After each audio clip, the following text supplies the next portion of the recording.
continuing on Zoom. Jeff and I have been doing our certification with Georgian College, but it's been on Teams. So all of a sudden, it's like we haven't done this in forever, right?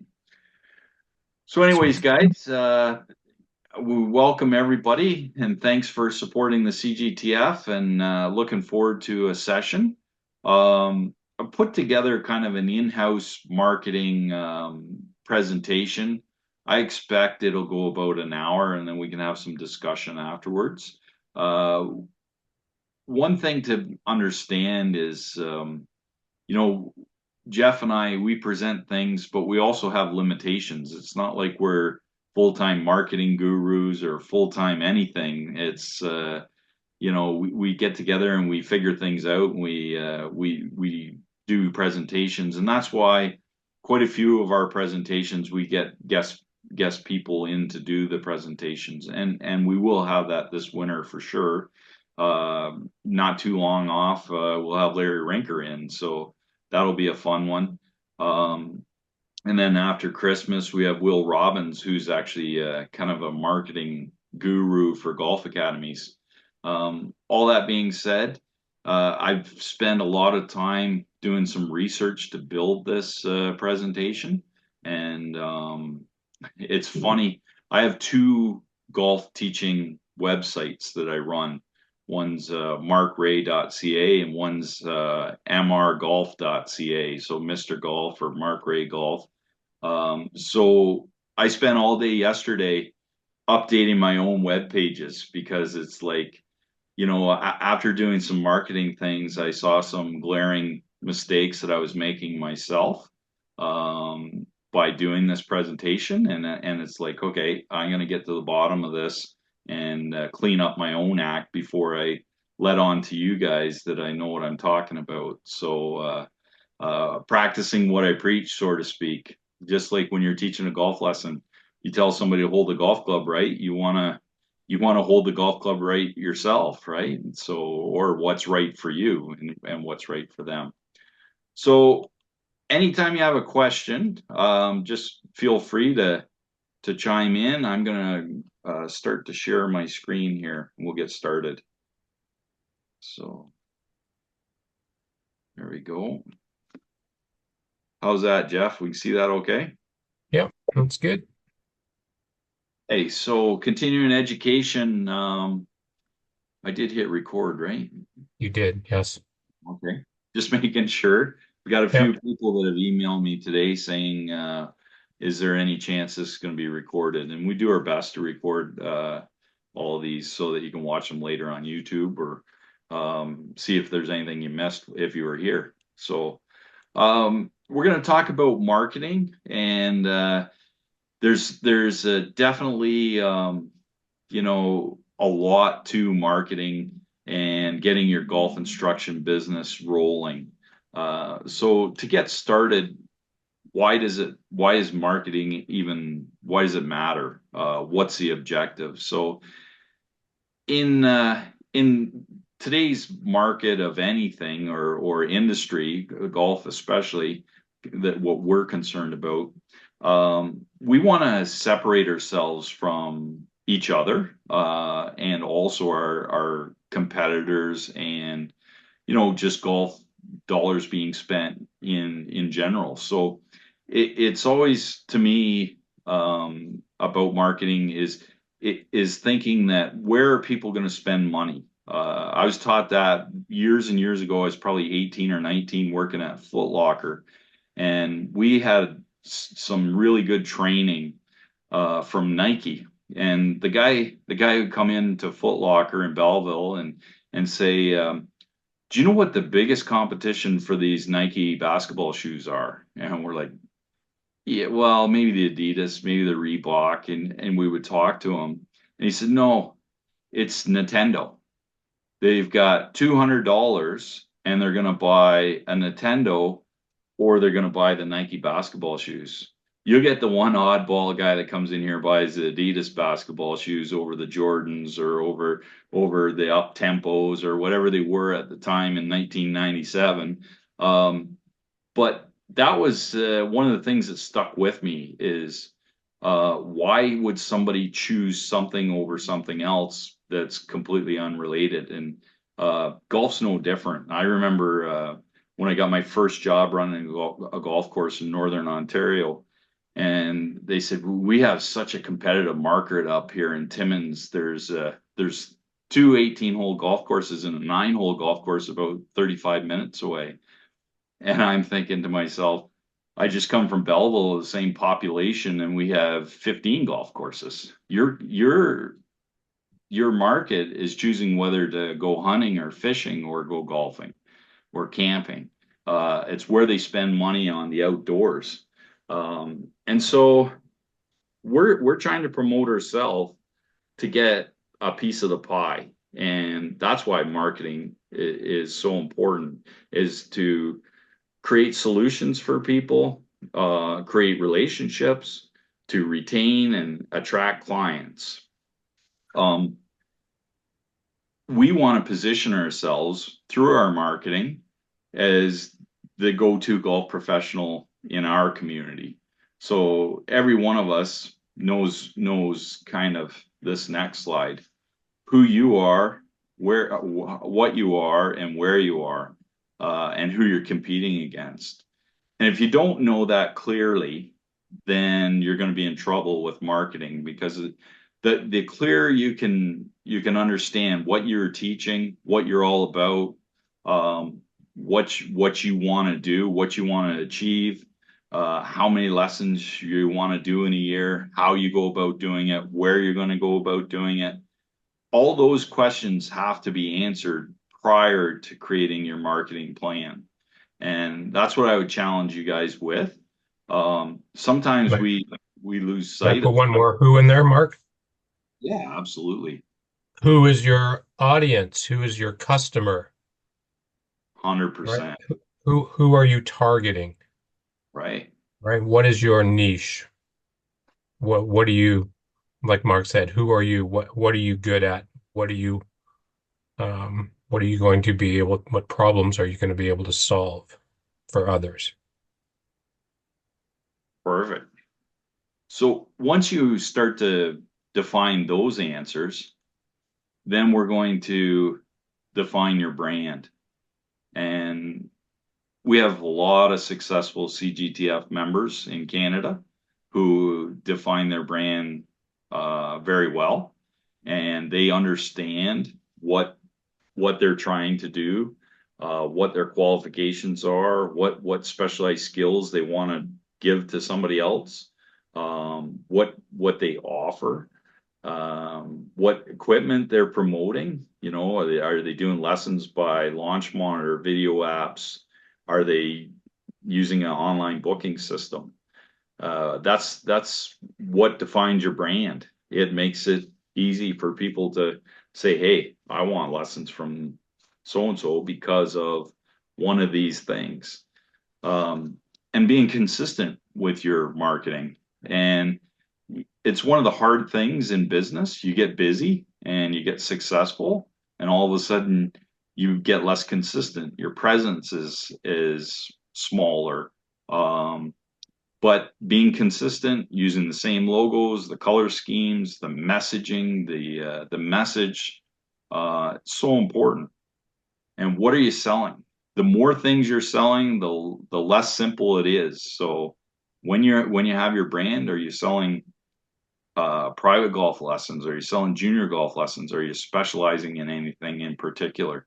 You don't have to sell one thing like junior lessons only, but it's important to know what your focus is, what you're really looking to build, what part of the business are you going to look to build. Yeah, it's like looking at a when you go to a restaurant and you look at the menu, how many different things are on the menu, right? If they got page after page after page, you know they're not really specializing in, I mean, they'll probably have a special of the night, right? Or a special of the week. But I think that's a great sort of concept to be careful of is, just keep it simple, do a few things really, really well and be very consistent in, the product and the service that you're providing and not having too many items on the menu. So I grabbed some CGTF logos and threw them up here. There's probably lots more out there that we were just talking about TPI, functional golf. Dan Houle, I think he just got back from Florida and he either did his level 3 or level 4 with TPI. So he's done it for a number of years, and he's out of Ottawa. So yeah, branding important to know who you are, who you're selling to, what you're going to do. So now, as we Jeff's already got to this, the next step is knowing your audience, who your target market is, and it's so important that you kind of set the playing field here, and become a solution provider, right? We want to create solutions for people, whether it's a corporate group where you're like, okay, we can entertain you at our golf course, and I can do a corporate clinic, and then you guys can go out and play. If that's the business you're in, then how do you make it pain free? How do you make it something memorable? Um, I was thinking about some things, some stories when I was putting this together because I always think about stories. One of the things in marketing we kind of always warn people of is discounting and doing things for less than full price. When I was a kid, and this would have been pre-grade 6, so however old you are, 10, 11, at that age, I remember Swiss Chalet opened in Belleville, okay? And Swiss Chalet had in the Belleville Intelligencer coupons that if you bought this family feast, it must have been a good deal. I don't know what it was because I was young. We're talking, well, I'm 48, so let's say 27 years ago. 27 years ago, my dad come home with Swiss Chalet 3 nights in a row, and I still remember that. And it's, you think, well, discounting, changing your price, doing something, for a lost leader or less than you think it's valued. But 27 years later, if my math is right, I still remember eating Swiss Chalet 3 nights in a row. And that's one of the things about marketing is if you can make your audience remember something and want something. And to this day, I'm a Swiss Chalet fan. you know, I don't know if you guys like Swiss Chalet or not, but we always went to Myrtle Beach, Clint and I, and we always said, geez, wouldn't it be nice if there's a Swiss Chalet in Myrtle Beach? But obviously there's none outside of Canada. But knowing your audience and how you can create solutions for them in golf instruction, lowering scores, building confidence, introducing like new golfers, all these things uh, builds your brand. And that's what it comes back to. It comes back to this. It comes back to how do you build your brand? How do you get new customers? And how do you do it kind of half systematically?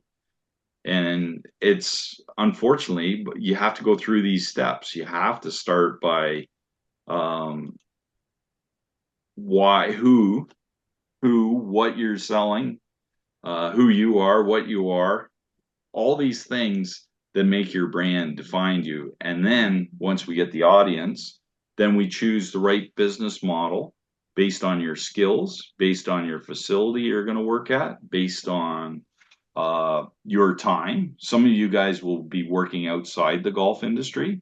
So you have to build a business model that works for you. I know when we did our last session in October, Steve was asking about this marketing thing, and Steve's a full-time school teacher in Manitoba. So choosing his business model is going to be different than other people. because he's building a business that complements what he does now. And that's so important, is choosing the right model, because you don't want to build a business that you can't work at, you can't make it work because you're doing other things. Right. So can we just back up for Yep. just and tell me if I'm getting ahead of myself here, but so the word discount, so when Mark referred to his Swiss early Army. childhood Swiss chalet thing and discounts. So I was at a meeting this morning with a number of top other teaching professionals in the area, and we're rebooting and revamping a program here at Hidden Lake Golf Course. And the gentleman who's going to be our sort of ringleader, who's very, very successful, one of the key things is that we do not discount our golf lessons.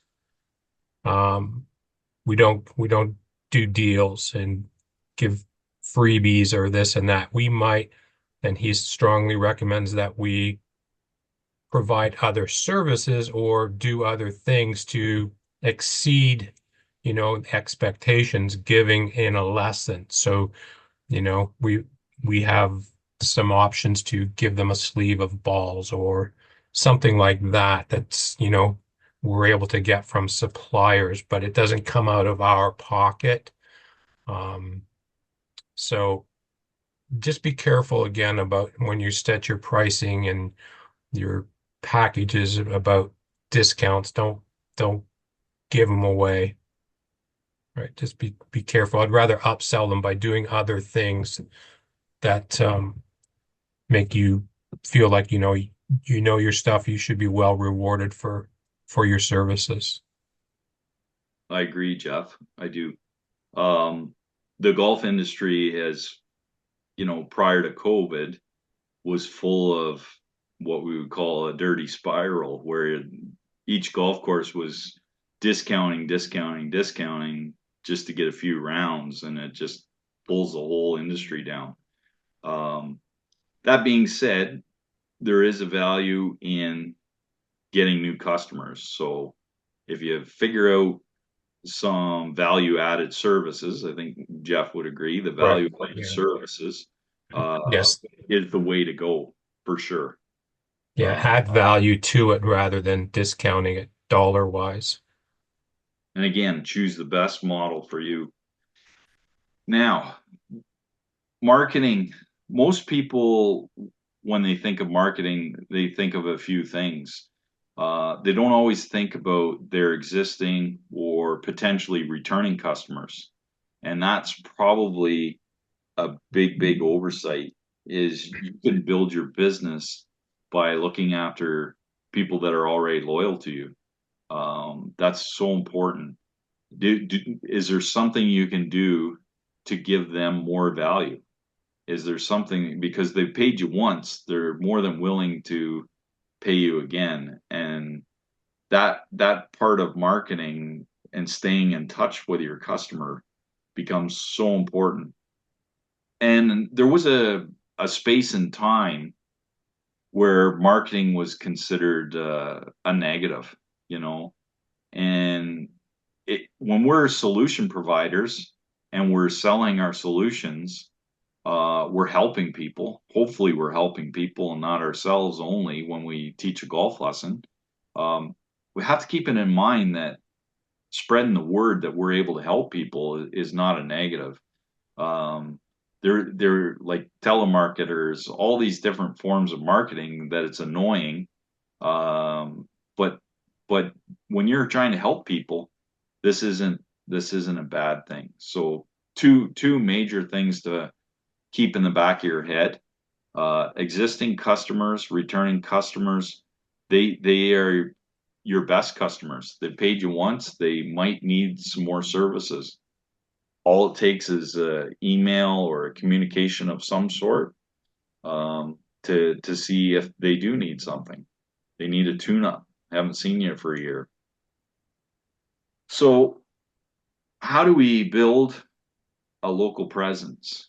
Um, how do we leverage community connections? What can we do? Well, definitely working with our golf courses, golf shops. You never know, gyms, any sort of local clubs, and promote services. We have Jeff's really good at this in a little bigger community. He works with fitness people, chiropractors, um, all kinds of different people, club fitters, and gets businesses going both ways. You got Jeff referring people to them, and then them referring people to Jeff. Um, Really important to have that sort of network of people. New instructors volunteer at events, host clinics at schools, community centers, and introduce yourself to new audiences. You can create things that will get people out. Um, Anything that can be part of something else where you can showcase your coaching skills. Excuse me. Get involved with charity tournaments, competitions. Maybe there's a tournament that needs whatever, and you can sit on that kind of organizing committee.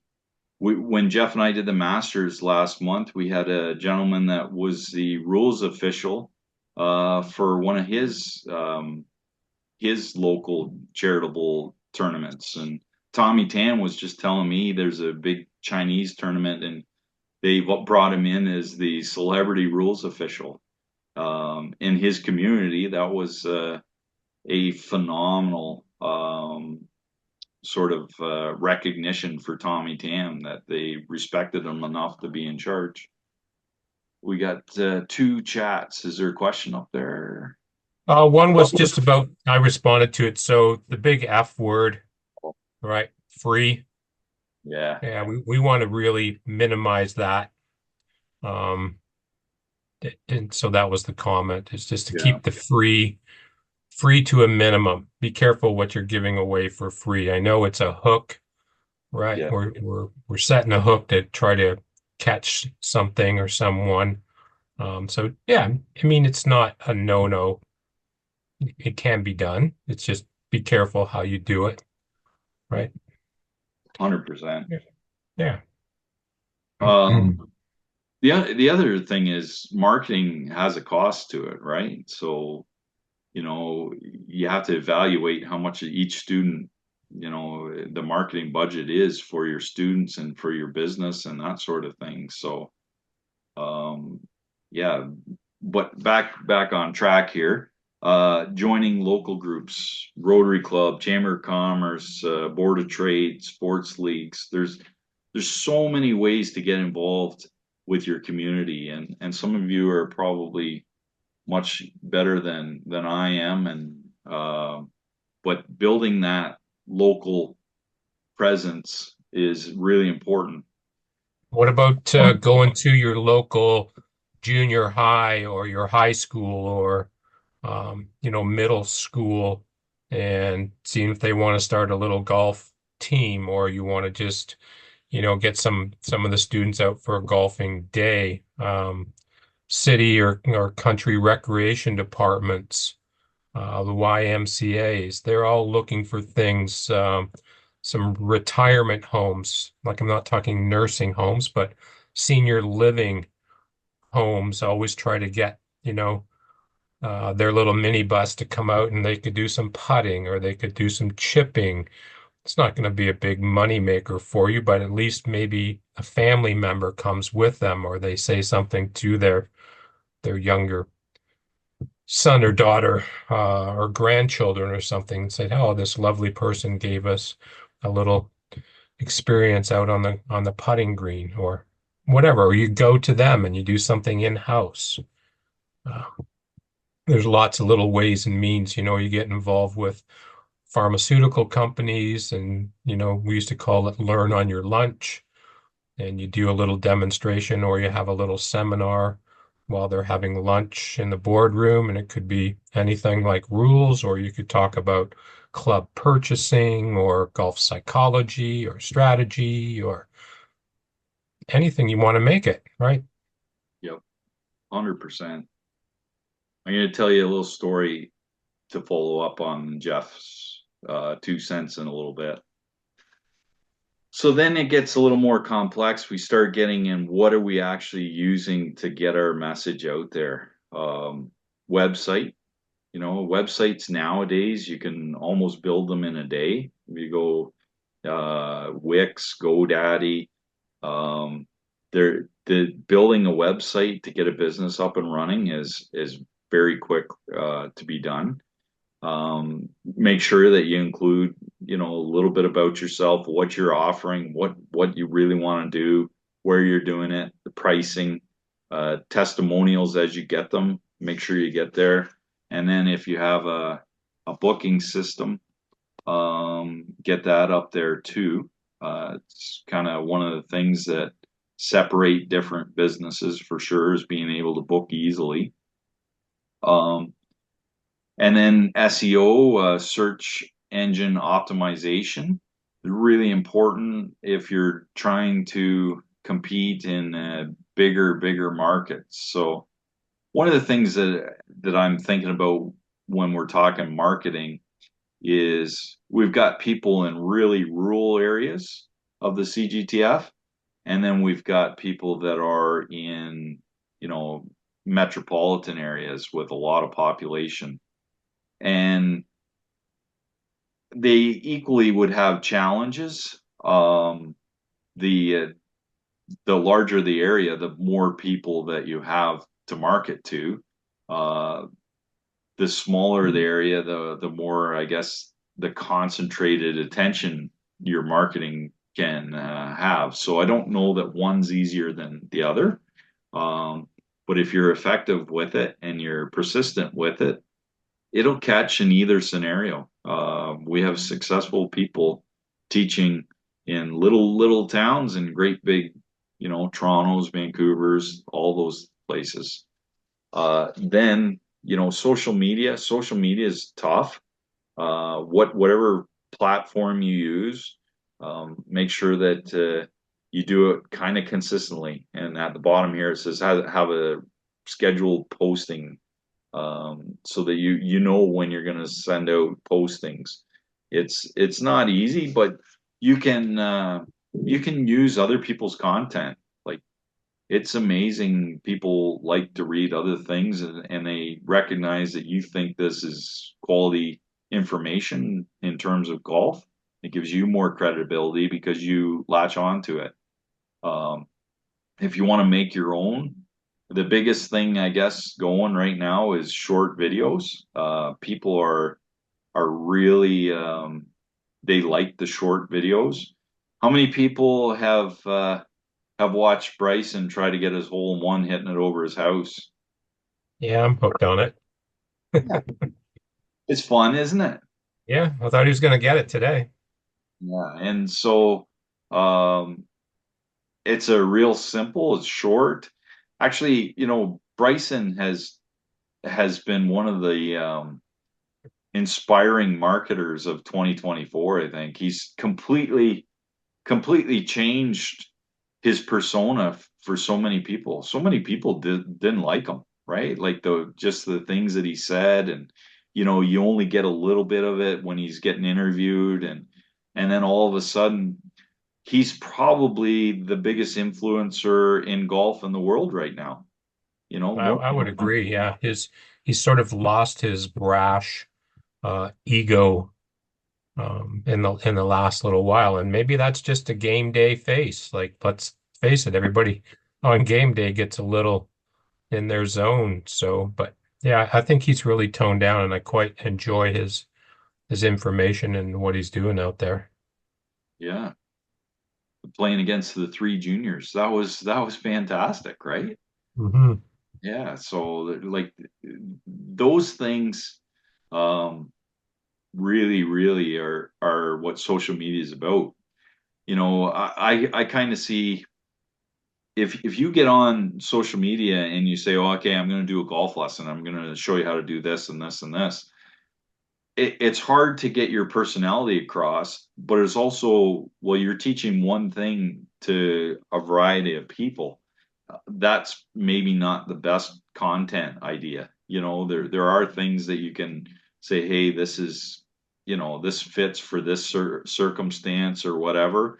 So when you're doing your content, just be aware that there's lots of different golfers out there, and all the little things might not work for all of them. And if you think they will, then that kind of takes your credibility away too. Any kind of student success stories, people love that stuff, right? Yeah. If your student has done well, got a hole in one or first birdie or first par or first tournament, um, it's a really good content for social media. And like it or not, people are on social media hours now. Like they're on there. So if you post something, and they're eventually going to see it. Yeah, Uh, testimonials are the big thing when our second guest speaker comes on. Um, his name is slipped my mind now. Will Robbins. Will Robbins. Yeah, I did a program with him last year, and that's one of the key things that I took away from Will is testimonials. And if you can get them right after your lesson, and just a short little blurb, um, and capture it and post it is worth its weight in gold. Because people are relating to other golfers, right? So Right. they take that as gospel, so to speak. And then engagement. If somebody reacts to a post or comments, then the etiquette in 2025, it's good for you to post back and say thanks, or here's a question or an answer to your question. You all by now know I'm a huge Larry Rinker fan. Anytime anybody comments to Larry Rinker on Facebook, he responds. I've seen LinkedIn posts where he responds. So, and I say he, it could be his team, who knows? Um, but it's important. It is Mhm. important. If you take the time to follow somebody, um, it's important. On a side note, my nephew is a huge Rob Ray fan, hockey fan, and Rob Ray's getting inducted into the Buffalo Sabres Hall of Fame.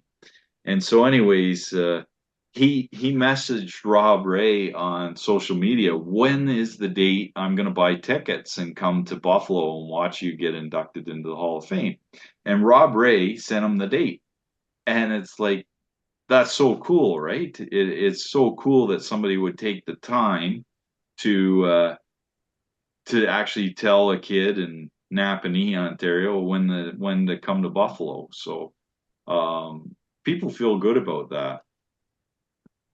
And then I have already mentioned this about having a schedule. You want to be consistent, even in the golf season, and that's something you can do now. You can lay out a schedule of when you're going to throw anything up on your social media just to remind people that you're teaching lessons during lesson season. Say, okay, on July 1st, I'm gonna do this Happy Canada Day post, and on whatever, and you have it all planned out before the golf season even starts.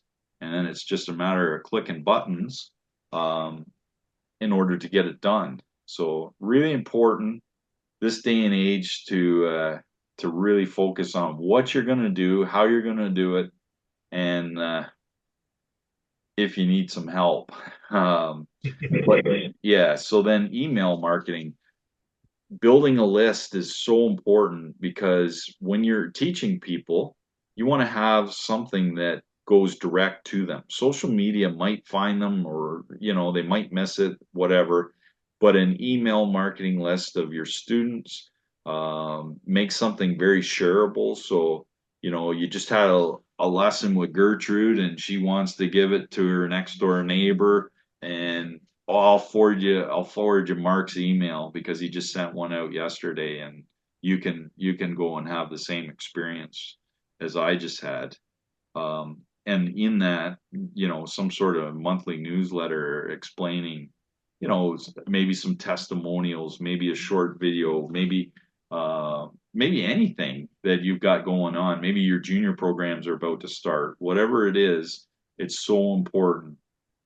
And then in any business, uh, that value added Jeff was already talking about. If we can under promise and over deliver, right? So, if somebody walks away at the end of their 45-minute golf lesson and it was 53 minutes, they're like, man, he wasn't even watching his watch. We were supposed to be there for 45 minutes and I got an extra 5 minutes hitting balls and we had a great time.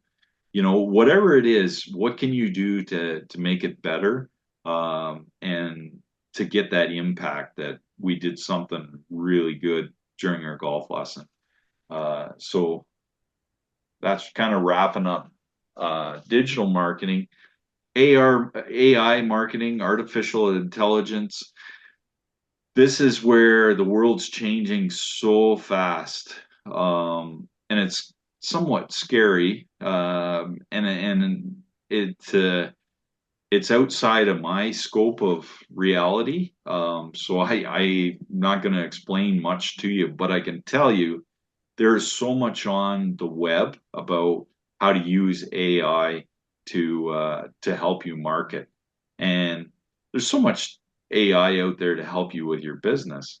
You can pretty well go into Chat GPT and say, produce a newsletter for Flying Diamond Golf Schools in Thunder Bay. Dave, I know Dave's not on here, but and it would in Chat GPT would create something, and so that ability to hone into other people's skills so that you can spend more time teaching golf and earning money is something to consider. Um, this was from Wix. They had 7 ways that you can use AI, and it's pretty cool when you click on all these different things, and you can just Google Wix, 7 ways you can use AI for sales or marketing. This isn't the only one there. There's lots of them. So it's just something to realize there is some help out there.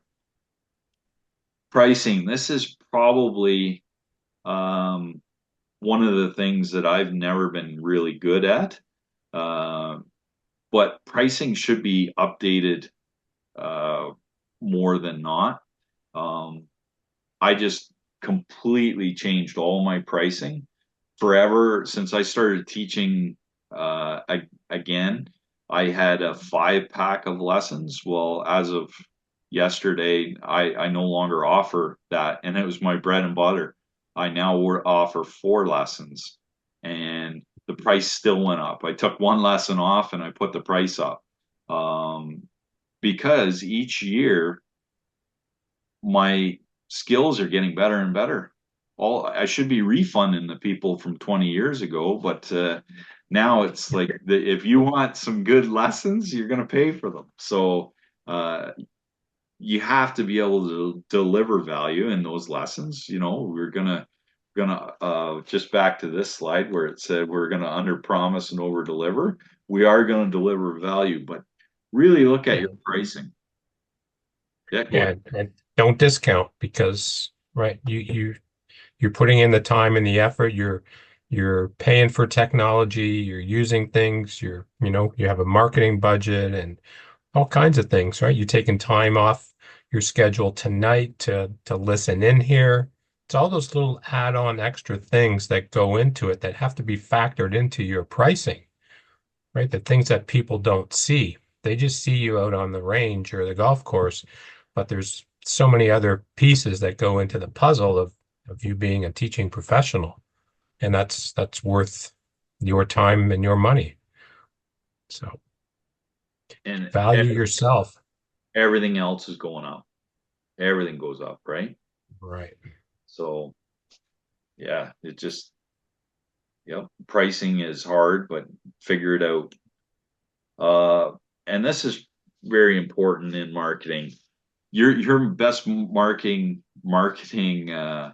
concepts or thoughts might come from a customer having a conversation. There you got Valerie coming in. I just muted her. Hey, Valerie.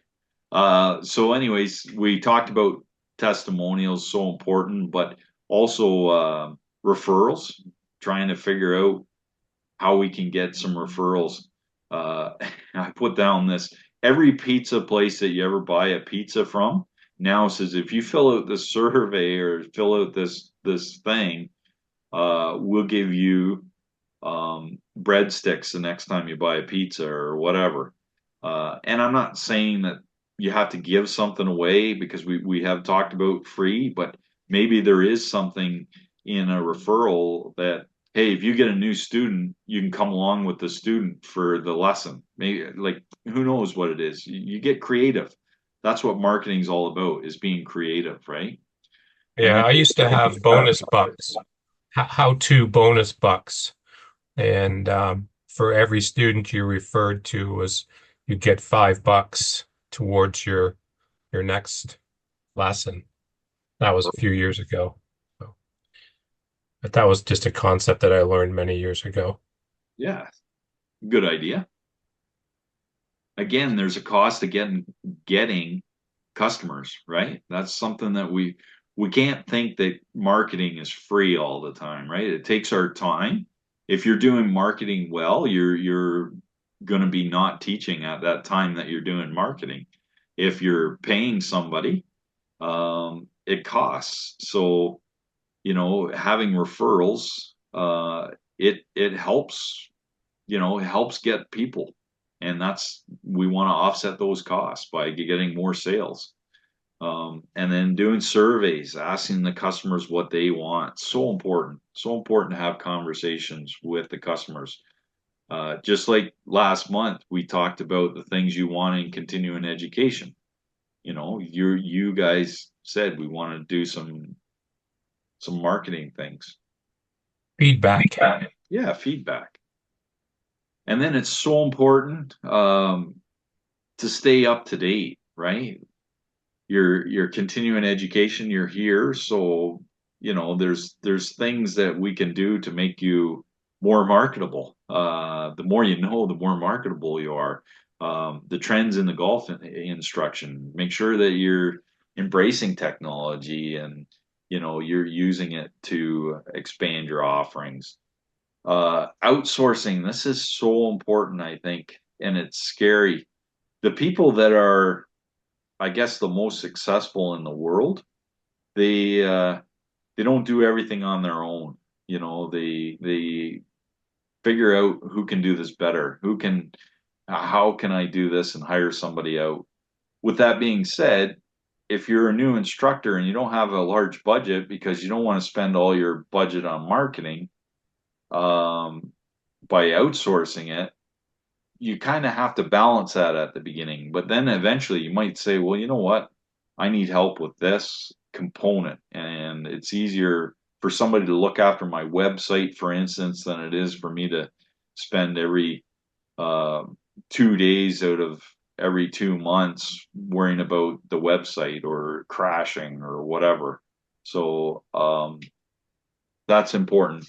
And then, do you need an assistant? Are you actually like for other lessons? Do you need somebody that you need to get certified with the CGTF to help you?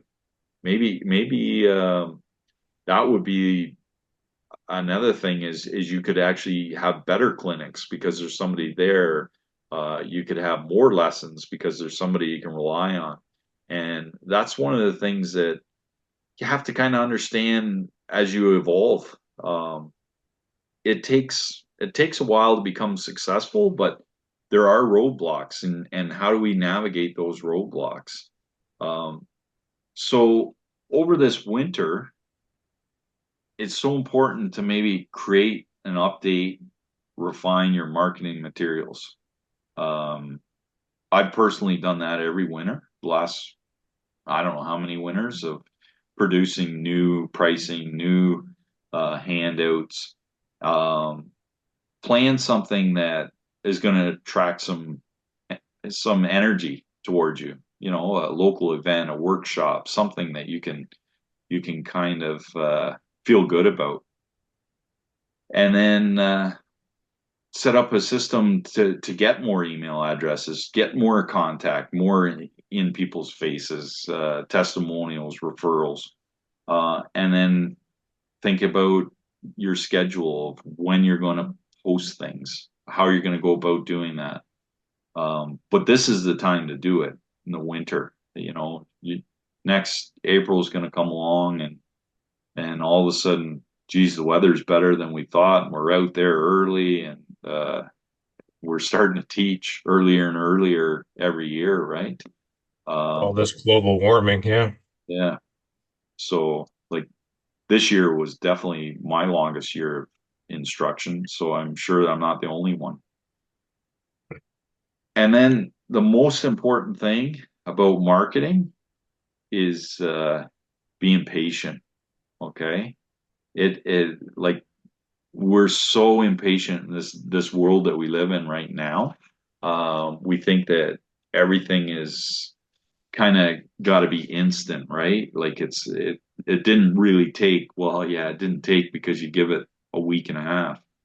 So I'm going to tell you all a story, and I'm not going to use the CGTF person's name, but it kind of incorporates some of what Jeff was saying.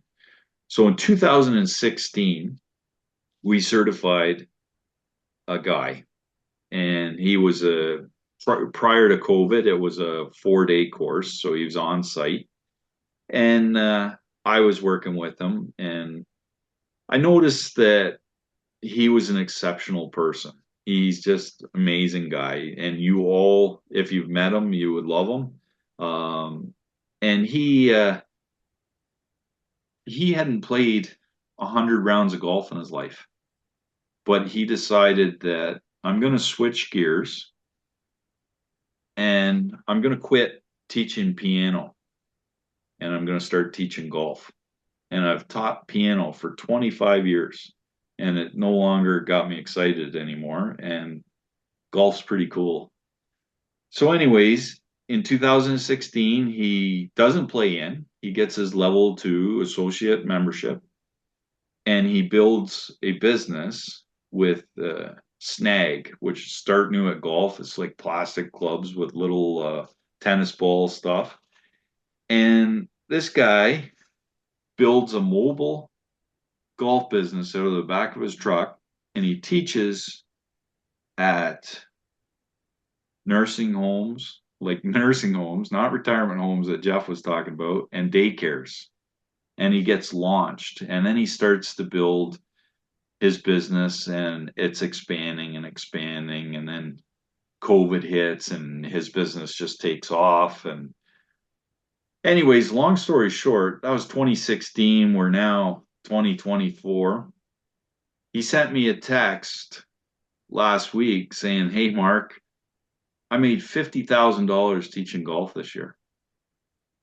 And it's like perseverance, doing anything it could take to build his own brand. He's went from being in a mobile truck to being at a golf course and recruited by another golf course because he has such a following that his golf course across town said, "Whatever you want to do, you do it here, and we aren't going to charge you a cent because you're bringing families of all nationalities, all demographics into our golf course, and we love it." And And the local university the local university, like as students having going there for going to his experience. garage, right? Yeah. Hmm. So in the wintertime, he has a really nice garage that's converted into a 2 bay academy or teaching area, and all that I want the point of this story to be is something that was told to me when I was younger. It's not where you start in life. It's not. So if you're just starting into the marketing side and you think, okay, I'm going to throw this against the wall and it didn't stick, Well, first off, did it have time to stick? You know, second off, was it the right thing? Because if you could learn anything from, our friends, and we have lots of successful CGTF members. Like I don't mean to just pick him, but we have lots of people who have had a vision and ran with it, right? Jeff Mhm. Howe, Jeff, you went from not being a full-time golf instructor, right? Right. Yep. So Yep.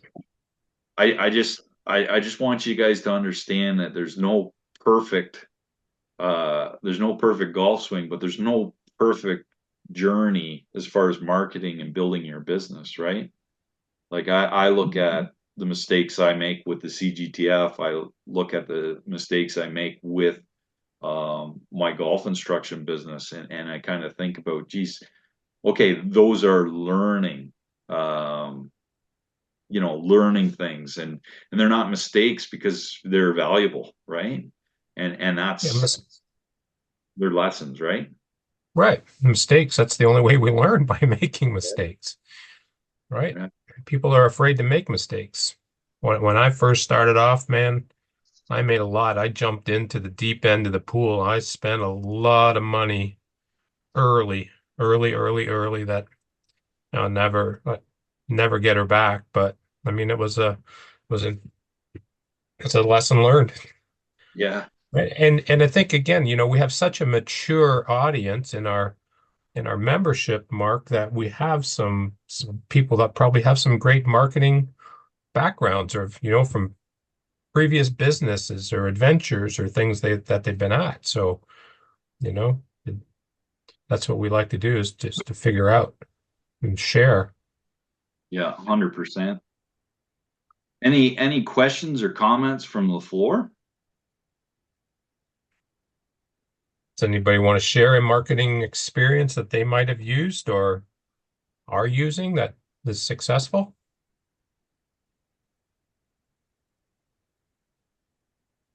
I know Eric and I are going to have a conversation tomorrow, so uh, Yeah. look forward to that. But it's like everything, right? It starts with a plan, whether you're planning to give a lesson or whatever, right? What's on your to-do list tomorrow, right? And I think that's where we get so wrapped up in, oh, I just teach golf. That's I teach, I teach, I teach, I teach. But no, there's these other hats that we have to wear. So um I I have, even though I'm single, I still have a to-do list tomorrow. What do I have to do tomorrow to plan for next year? I was already at a meeting this morning, so now my brain's going and planning for next year. How are we going to make things better for next year? Right? How can I be better personally? And then how can my programs, packaging, and business be better for next year? So it's a process, just like learning golf. And that's why I jumped on my websites this past weekend. I was afraid this Christmas season's coming up. People are going to be Yeah. buying stuff at last year's rates. So Right. Yeah. I want to have my 2025 rates available. Um, Right. if people So you're going don't, to plan to sell gift cards or gift certificates and things like that. Then now's the time, man, because people are Christmas shopping and Christmas baking. right? Christmas is a coming and the geese are getting fat. Yeah. I was gonna say, like, gift certificate, now is the time. Yeah. Yeah. Yeah. So just want to let you know, Guillaume as well Yeah. from Buckingham. Yeah. So we're partner with the golf school now. So our branding is going to change in a few coming weeks or maybe in the next month or so. So that's one thing we discussed last week because we had a group meeting with other coaches. So gift certificates, and you were talking about AI. That's a huge factor now. It's part of my online platform. It's a tool that we can use. You don't have to use it, but sometimes it's just gonna make things easier. It's going to accelerate the process of maybe doing some summary of a video analysis that usually you would type on a keyboard. So now you can just ask the AI to do it for you. because he's gonna listen to what you're saying when you do voiceovers, and he's gonna do a summary for you.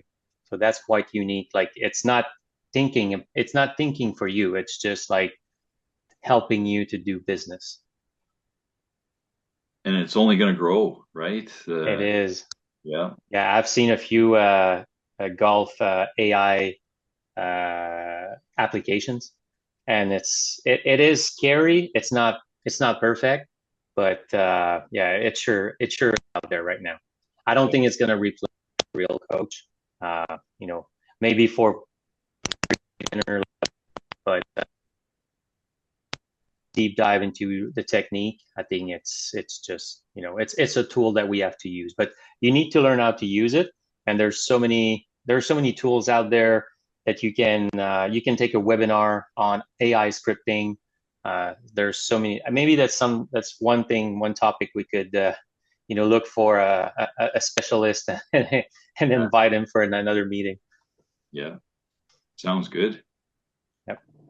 I think it's I have a important to question get out for, into your community and just ask around. Like ask, I was involved in a thing for United Way last week, and everybody that participated got this lovely takeaway bag, and it was all things given by local businesses.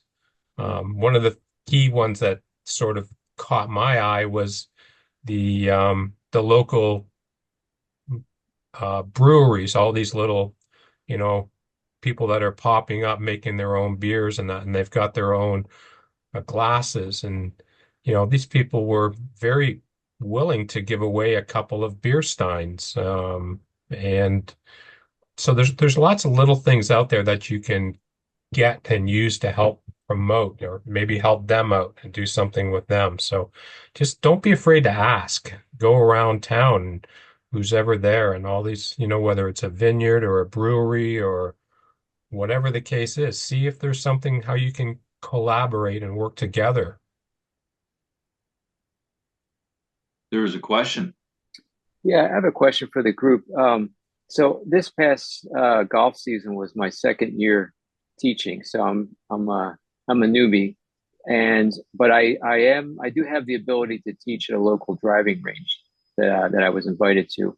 But there's two other gentlemen that are teaching there. One is a PGA professional who's been teaching for 40 years, and the other one is a 15-year veteran from USGTF. So, how do you guys deal with trying to market yourself in an environment where you have other competition and say my pricing isn't going to be the same as the 40-year PGA professional pricing? Why shouldn't it be? Yeah, Chris, it is tough to say to a customer, you should choose me because I'm cheaper. Not and it's like, no, we're gonna have fun together, and this is the going rate of a golf lesson. So undercutting the other person, that's probably not the best strategy to be busy.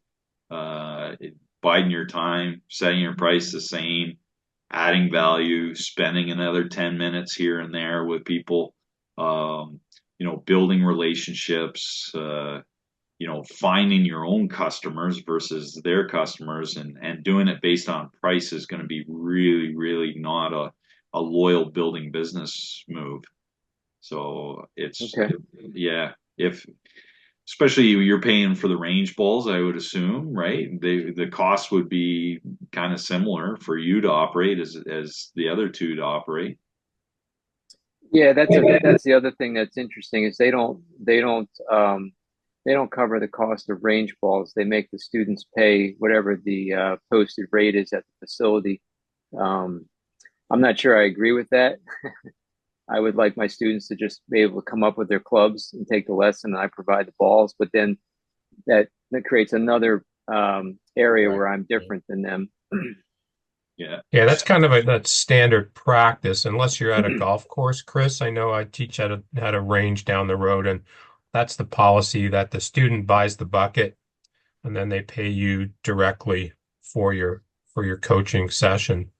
I would take a close look at how long are their lessons and what technologies are they using? So if they're big into, using video or using some sort of data collection through FlightScope or TrackMan or something, then there's a cost that's, students will pay for that. But if they're not, and they're just doing standardized golf coaching, then your rate should be very similar to theirs. And Okay. we had this in this meeting today when I was the only CGTF guy in the group of 10 that were there. And we're all going to have some sort of standardized rate.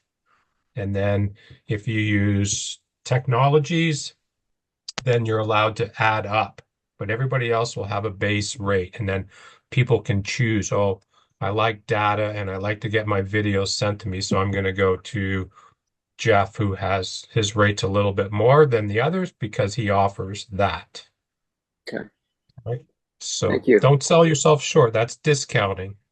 Okay. Right. I will Even though even, you're, hi Chris, it's Eric. I will even encourage to go talk and present yourself, introduce yourself to those coaches, because they might have some students that, maybe they don't have time, they're fully booked, they got, there's 2 weeks delay because before someone can take a course with them.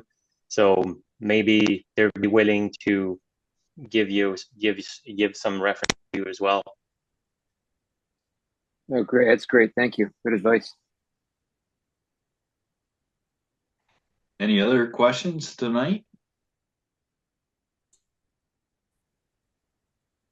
Well, great to see everybody. A little shorter night tonight, but that's okay because I don't know whether you can tell, but I've got a little bit of a cold and sound a little rough. But I hope you guys enjoyed that and at least get you thinking about what you're going to work on in the next short term. I will say this, our next session with Larry Rinker will be a lot better. He when he was here last year, he was dynamite. So I think we're gonna give him a little bit. Hey Valerie, how are you? Oh,